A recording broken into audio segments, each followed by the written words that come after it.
Incredibles is one of my favorite pieces of media, to be honest, with some of the most interesting, mature stories found in it for an animated kids movie. Like, stuff happens in this movie that I can't say on YouTube, like this, without getting demonetized. That's a commentary on something, whether this movie or YouTube. The crazier thing, though, is not the themes or the writing or even the plot, but instead, the lore. These movies, mainly the first one, a newly discovered piece of lost media in the DVDs called the NSA tapes, with even more lore, and this psychopath were just begging for me to make a theory. Also, you know, money. See, the internet's been going through a little frenzy talking with the Incredibles, but mainly because the NSA tapes. I think this is probably because this guy exists. The real kicker is I get these dames, man, these dame villains, and they got the curves and the hair and the big eyes, and boy, those ones, they're really, really hard to kill. So, what was this movie rated again? Yeah, so these tapes show off some very concerning heroes. Not all bad, but a large amount of them have problems such as alcoholism, an ego that rivals Homelander, and a power infinitely stronger than him, which is the real scary part, a guy with anger issues that can cause citywide earthquakes, and way worse. These tapes are from the NSA, which is the National Security Agency, are just really interesting pieces of lore. And taking some of the information in mind with some previous theories back in the day, also piecing them together with Incredibles 2, no matter if I like that movie or not. And I think I actually have some concrete proof that Syndrome, the tech genius villain of Incredibles, is working for the NSA. Don't believe me? Let me explain. Syndrome's plans in the end was to kill each super with his Omnidroid using their weaknesses against them, training the bot as it goes, and even planning based on their weaknesses on how the bot will fight them. We know this because the first time the Omnidroid fights Mr. Incredible, it fights him like he's Frozone, who was originally going to be on the island, taking him to a halt volcano where his powers would not work, and using heat as his main weapon. My main question, though, is how Syndrome had these weaknesses. Well, the easiest option is he had the NSA files on the supers, which included all their weaknesses. And it seems the DVD kind of proves this, to be honest, as the formatting and design for how the files look and the computer they're on look exactly like Syndrome's. And that does fall in line with how Mr. Incredible discovered the list of dead supers being on Syndrome's computer. Really, to be honest, the easiest part of this theory is that Syndrome definitely has the NSA files. The question is, why? Well, one solution is he stole them. Mirage seems very capable of infiltrating places such as the insurance agency Bob worked for and is the recruiter for Syndrome, so maybe she just weaseled her way into some top secret government facility and found access to some documents and slipped them over to him. But something about that just seems weird, like there's something more than just Mirage stealing for him, because I don't feel like they're stolen. How about we look back at some things Syndrome and Mirage have said when talking about their connection to the government. Mirage specifically says to Mr. Incredible in one scene that according to the government, her and Syndrome do not exist. But that doesn't seem, well, right. Because not only does Syndrome contradict this statement proudly, saying he's been an arms dealer for multiple nations, supplying his super-like tech in an era of superless governments, but it also seems very much likely that the NSA would have to be a part of all this, maybe not the whole murdering thing, but buying him as an arms dealer, especially with how the NSA seems to have a file on him. See, in the end of the movie, Rick Dicker says the NSA has frozen all of Syndrome's assets, and once he moves an inch, they'll have him. This seems weird, as if Mirage is correct, this file they created on him, and the ability to freeze all his assets, were done in like 30 minutes. Mr. Incredible most likely explained what's going on to Rick in the car ride he told them they had Syndrome. That doesn't make sense. Someone has to be lying here, or at least the real truth behind their words isn't what we originally thought. Mirage's direct quote is, according to the government, neither of us exist. What if this line is not a line saying the government doesn't know about them, but instead the government is covering them up? Syndrome basically already confirmed he's dealing his tech to some nations, and I feel like the NSA has to be a part of that. I just don't buy that he wouldn't sell to the NSA, or the NSA doesn't know he exists. I firmly believe they have access to some of this tech, maybe say that memory wiper Rick uses is some Syndrome-made tech, or the countless other inventions they probably have. But is that the entire theory? Just that Syndrome is actually secretly selling to the NSA, and I guess the worst they did is not tell Bob and Helen? Well, no. See, I think there is far worse this agency has done than just buy some tech from him. I don't really buy that they weren't not a part of the whole murdering super things, and I actually think the contingencies he used to kill them were designed by them, and the supers he killed were also chosen by them. Because I believe the NSA was not just using Syndrome as an arms dealer, but a super assassin. Let me explain. The NSA, the National Super Agency, actually killing supers is very weird, especially when some of them were killed when supers themselves were legal. But even with that, most of them are killed when supers were illegal, which is still weird because why would you go after former employees and people who served your country as superheroes? It just doesn't make very much sense, unless there's more to it that we're not currently understanding. Looking back at it, who was exactly killed by Syndrome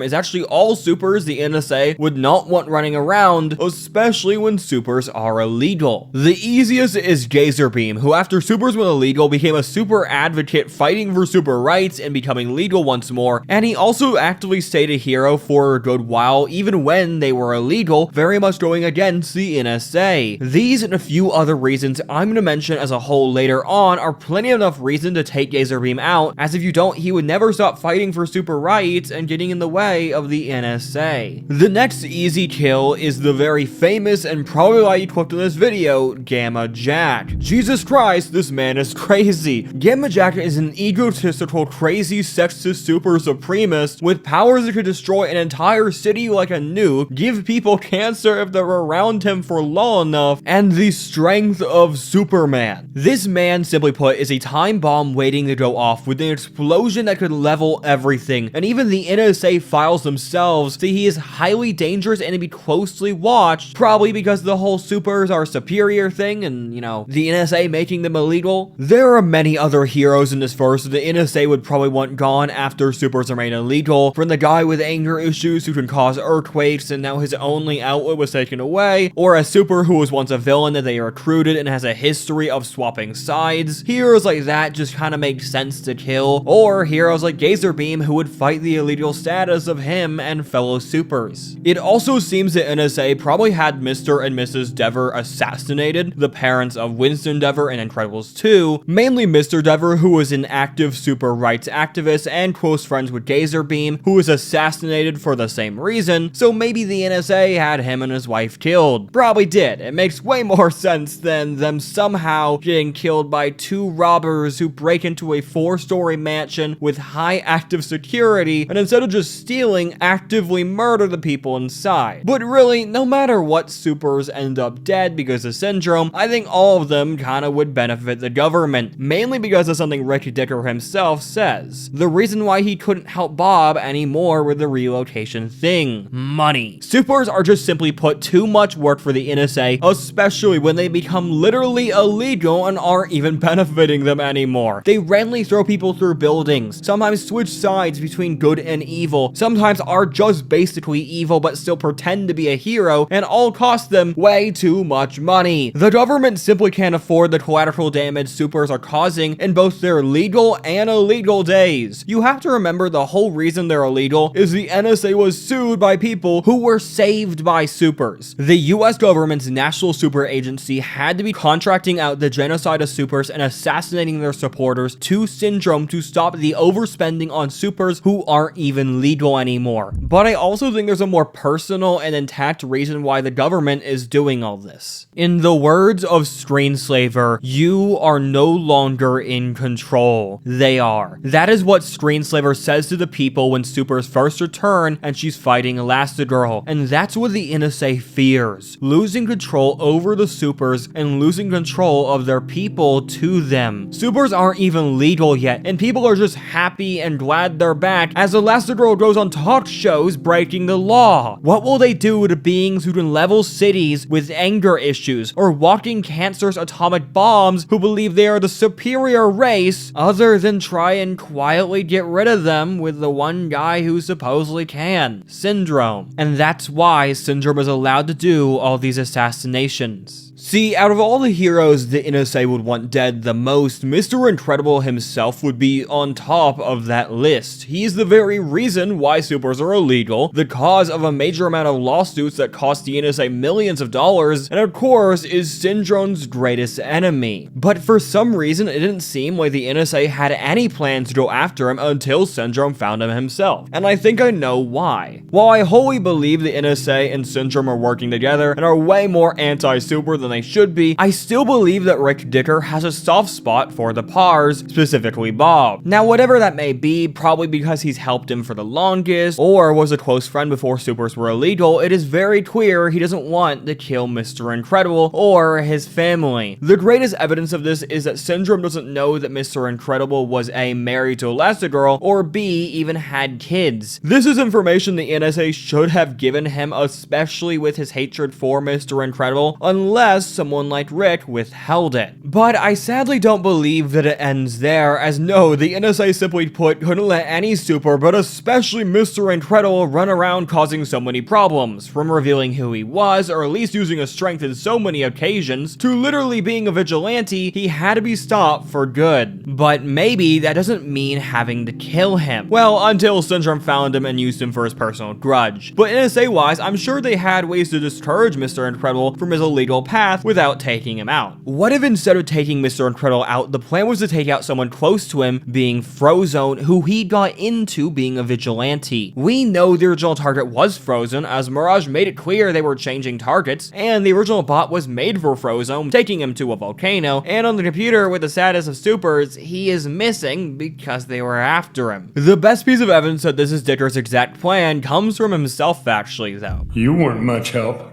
You want out of the hole?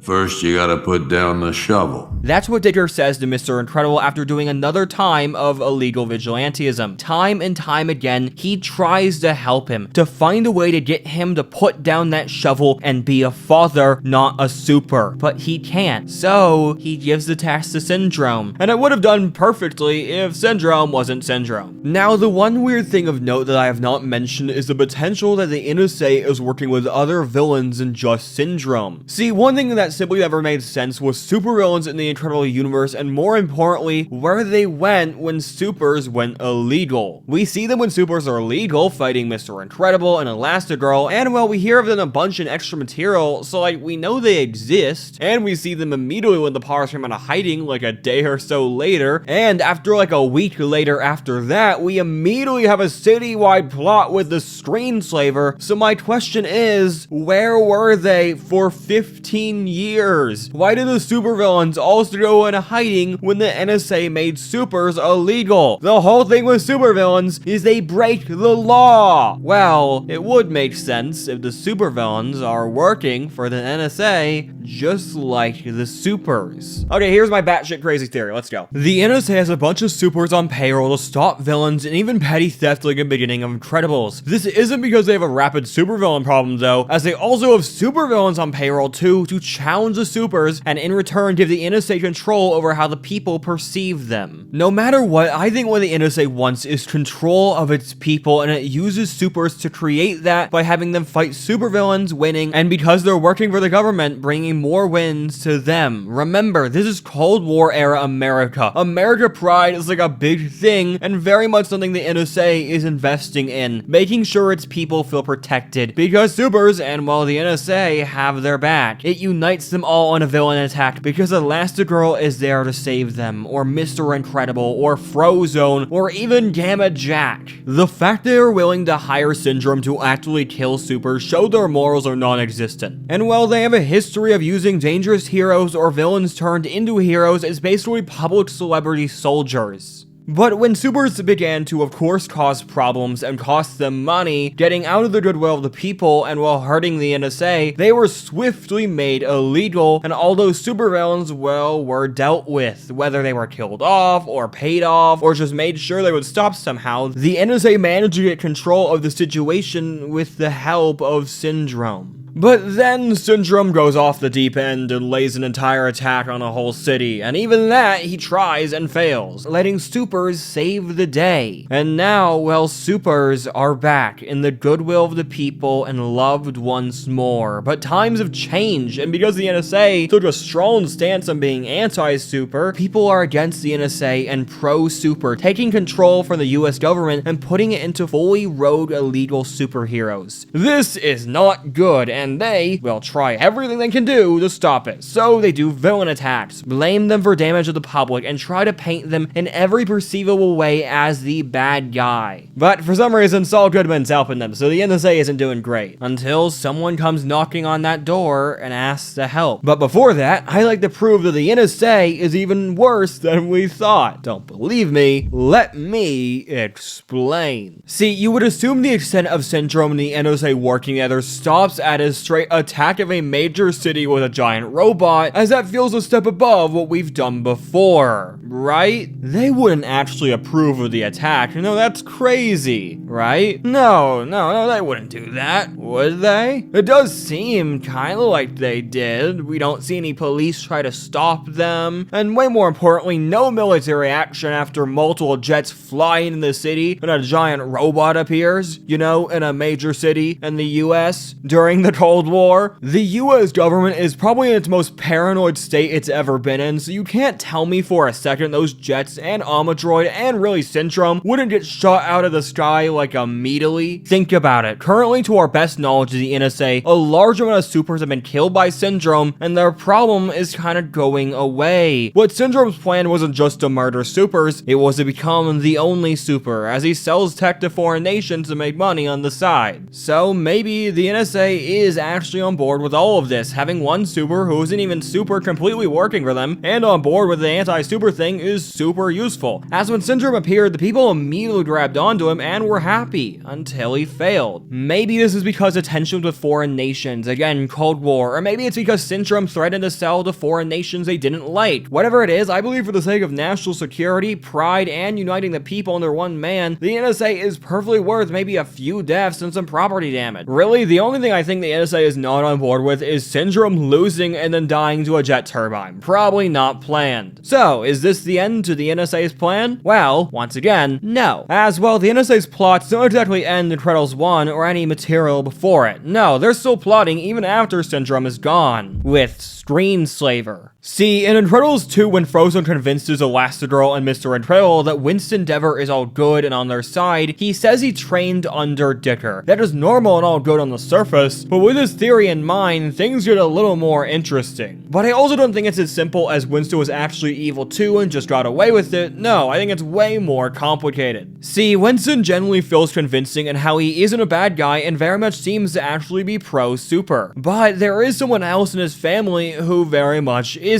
His sister. What if Ricker tried to get him under his wing and secretly anti-hero like him in the NSA, but it just didn't work as he was too much like his father. The events of the NSA killing his father just simply pushed him more pro-super, but maybe not his sister, who is better known as the villain of Incredibles 2, with really the same mindset the NSA have had this entire time, her name being Screenslaver. I believe Screenslaver is actually just straight up take two by the NSA to make supers illegal for good. They most likely supplied her technology and maybe helped out the company in some way, as well many theorize the home Winston gave to the Pars was maybe one of Syndrome's homes, and well, the NSA did take over his assets, so it could have made sense. But unfortunately for the NSA, not even her plan worked out in the end, and the NSA basically fully failed in every attempt as supers became legal once more, this time not even on the NSA's leash. And that is really the end of the greatest Incredibles theory. Supers win, the NSA loses.